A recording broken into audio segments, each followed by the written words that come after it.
자, 반갑습니다. 자, 오랜만에 하는 건데요. 장비 하울, 네, 제가 옛날에 주주랑 같이 장비 하울을 한 적이 있는데요. 스튜디오를 오픈하면서 여러 장비를 샀다 이런 식으로 얘기를 했는데요. 이번에는 이제 2023년 상반기가 다 됐잖아요. 그래서 상반기 동안 내가 뭘 샀는지, 그리고 어떤 걸 추천할 수 있을지 이런 거를 좀 살펴보려고 왔습니다. 이 카메라라는 게 구매를 했다가 팔아도 감가가 매우 적은 항목에 속합니다. 특히 겨울에 가격이 많이 떨어지고요. 여름이나 봄 되면은 다시 오르는 항목이고, 지금 같은 경우에는 후지필름 X100V, X-T4, T3 이런 것들 다 겨울보다 30%씩 올랐고요. 라이카 카메라 같은 경우에도 지금 오른 상태고, 거짓 모든 카메라가 올랐어요. 그래서 지금 딱 팔아야 되긴 해. 일단 저렴한 것부터 시작을 할게요. 자, 가장 저렴한 거 인스탁스 미니 필름이죠. 이거를 제가 왜 가져왔냐면, 이게 한국에서는 20개 들어있는 게 아마 18,000원? 19,000원이면 구매를 할 수 있을 거예요. 근데 이게 일본에서 돈키호테에 가면은 1,300엔 정도 남짓합니다. 그러면 우리나라 돈으로 지금 엔화가 900원이니까 12,000원밖에 안 해요. 그럼 한 장이 600원이죠. 그래서 여러분 일본 가시면은 꼭 돈키호테 가서 이거를 달라고 하세요. 수량 제한도 별로 없는 것 같아요. 그래서 20개, 30개씩 사가지고 우리나라에서 가져와서 쓰면은 한 장에 600원 꼴로 쓸 수 있습니다. 두 번째 항목은 LTM 마운트예요. 어댑터죠. 제가 옛날부터 이 라이카 바르낙 3F 이 친구를 사놓고 별로 안 찍고 있었어요. 왜냐면 너무 찍기가 힘드니까. 그래서 렌즈를 쓸 생각을 해봤는데, 이 렌즈가 교환이 되거든요. 이렇게 렌즈를 똑 떼서 LTM 마운트를 끼우면 라이카 M 바디나 제가 최근에 리뷰했던 CLE에 장착이 됩니다. 그리고 테이크아웃를 물리면은 다른 렌즈에도 모두 교환이 되기 때문에 이 LTM 어댑터를 샀습니다. 이제 이거 필터 가방, 이건 사는 건 아니고 회경띠가 선물로 주신 건데, 이게 뭐냐면 여러분들 필터 관리 어떻게 하세요? 그냥 산 것 그대로 넣어두는 경우가 많은데, 그렇게 있으면은 좀 불편하거든요, 꺼내기가. 근데 필터 가방이 있으면 이렇게 열면 필터가 이렇게 들어있는 거예요. 여기 필터 하나 끼워두고, 필터 끼워두고, 필터 끼워두고 하면 필터 보관이 매우 쉬워집니다. 한 10개는 수납할 수 있을 것 같은데, 10개 수납하고 윗부분에도 뭐 SD 카드라던가 이런 것들 다 수납이 가능합니다. 그래서 촬영할 때 이 가방만 하나 챙겨 다니면은 어떤 필터를 가지고 다녀야 되지? 이런 생각이 없어요. 왜? 다 들어있으니까. 제가 알기로는 이게 아마 한 4만원 정도로 구매가 가능한 걸로 알고 있습니다. 그리고 이렇게 되어 있죠? 그래서 걸고 다닐 수도 있습니다. 그 다음이 저 소니의 축복 중에 하나라고 보는 게 이거예요. 마이크. 샷건 마이크가 굉장히 잘 되어 있습니다. 아무래도 음향 기기 쪽도 하고 있기 때문에 굉장히 좋은 것 같은데, 그게 B10, B1, 이게 G1이에요. 이게 한 13만원 정도면 구매가 가능한데, 마이크 부분에서 제일 짜증나는 게 뭐예요? 바로 단선이거든요. 선을 끼워두면 어느샌가 그 선에 수명이 다해서 지지직 소리가 들어가는 경우가 많아요. 그런데 소니 같은 경우에는 멀티 펑션 슈를 탑재하고 있죠. 그래서 선이 없어도 이 마이크만 끼우면 바로 샷건으로 사용이 가능합니다. 이 G1 같은 경우에는 설정할 게 아무것도 없어요. 지금 보시면 아무것도 안 껴져 있는 상태인데 설정할 게 딱히 없죠. 그래서 그냥 끼우고 촬영하면 됩니다. 저 같은 이제 브이로그 분들이나 좀 편한 걸 좀 찍고 싶다 같은 경우에는 G1도 충분한 것 같아요. 거의 G1으로 지금 다 찍고 있거든요. 충분하다라고 보시면 됩니다. 캐논도 멀티펑션 슈를 지원하는 마이크가 있어요. 근데 이렇게 저렴한 게 없고, 걔는 멀티펑션 슈를 지원하면 아날로그 선을 끼울 수가 없어요. 걔는 지금 마이크 아웃이라고 해서 아웃되는 선이 있잖아요. 이 포트가 없어서 캐논 같은 경우에는 슈만 쓸 수 있어. 근데 얘는 슈로 쓰다가 선을 빼가지고 멀리 설치할 수도 있기 때문에 그게 장점인 것 같습니다. 자, 그 다음은 인스탁스 와이드 링크예요. 우리가 폴라로이드로 사진을 찍는 것도 중요한데, 폴라로이드를 내가 원하는 장면을 넣고 싶을 때가 있잖아요. 그럴 때 쓰라고 있는 게 바로 링크인데요. 이거 같은 경우에는 내 폰에 있는 사진을 인화할 수 있습니다. 그런데 이 사이즈가 와이드이기 때문에 굉장히 넓게 인화할 수 있어요. 그래서 이거를 샀는데, 이것도 우리나라에서는 22만원이지만 일본에서는 지금 현재 16,000원 정도를 팔고 있습니다. 그래서 구매를 했고요. 와이드 필름은 아마 한국이랑 비슷할 거예요. 내가 만약에 후지필름 카메라가 있으면 후지필름 카메라는 이 인스탁스랑 링크를 할 수 있어요. 그래서 찍은 사진들 중에 내가 이 프린터로 뽑고 싶은 사진을 고르면 바로 뽑힙니다. 그리고 옛날에 리뷰를 했는데 다시 샀습니다. 미니 에보.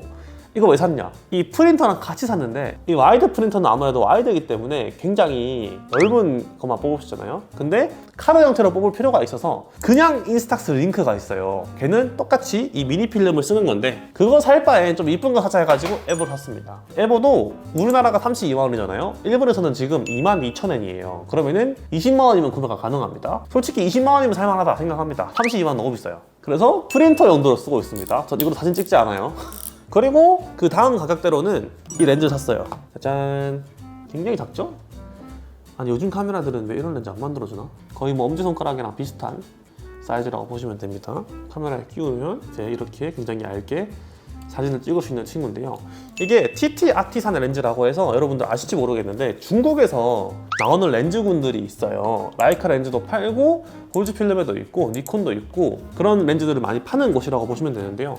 원래 라이카 주마론을 살려면 지금 중고 시세가 300만 원 정도로 구매가 가능한데요. 그건 실버고 블랙인 경우에는 훨씬 비싸게 거래가 돼요. 한 500만 원 정도의 거래가 되는데 내가 그걸 사면 미쳤다 생각을 해가지고 TT 아티산을 구매를 했습니다. 이게 37만 8천 원에 구매가 가능하고요. 얘도 렌즈가 황동이기 때문에 그래서 이것도 쓰다 보면은 황동이 벗겨집니다. 그리고 이거부터 해야 됐네. 50mm 1.8 최근에 R7을 구매하면서 이것도 구매를 했습니다. 이것도 온라인보다 오프라인이 싸요. 제가 하남 스타필드 가가지고 구매를 했는데 온라인보다 조금 더 싸게 구매를 할 수 있었습니다. 캐논 쓰시는 분들이라면 이거는 꼭 하나 장만해 두시기를 추천드려요. 캐논의 면 렌즈를 뽑으려면 50mm f1.8은 꼭 들어가는 것 같아요. 그 다음으로는 보이그랜더 75mm f1.5 이거는 이제 빈티지 라인이에요. 여러분들은 관심이 없을 수도 있어요. 왜냐면 캐논, 니콘, 소니 쓰시는 분들은 수동 렌즈에 대한 관심이 거의 없기 때문에 모르실 수도 있는데 보이그랜더라고 해서 최초의 광학기기를 만든 회사를 알고 있습니다. 75mm f1.5 렌즈를 중고로 50만 원 정도에 판매를 하길래 구매를 했습니다. 이것도 마찬가지로 라이카용 렌즈고요. 그래서 라이카에 끼우면 잘 쓸 수 있겠다고 생각을 했는데 사놓고 한 번 쓰고 안 썼어요. 이건 다시 방출할까 생각을 하고 있습니다. 이제 슬슬 고가로 넘어가는데요. 그 다음은 라이카 50mm f2 크론 현행을 구매했습니다. 이거 같은 경우에는 지금 저 중고로 사가지고 필름 시절의 렌즈라서 빅비트가 없고 좀 상태가 기스가 몇 개 가 있는 상태로 구매를 했고요. 반도 카메라에서 188만 원에 구매를 했습니다.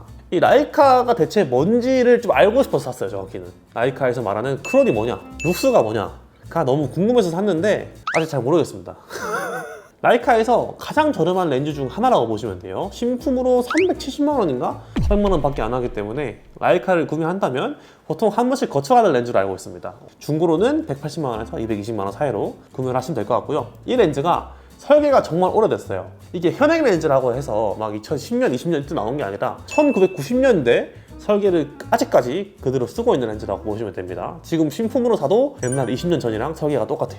그 다음으로는 이제 R7 샀죠. R7 오프라인이 온라인보다 더 싸요. 그래서 이것도 하남 스타필드 가서 구매를 했습니다. 164만 원인가? 네, 구매를 했고요. 아마 인터넷으로는 168만 원인가? 9만 원인가 하는데 더 쌉니다. 오프라인이.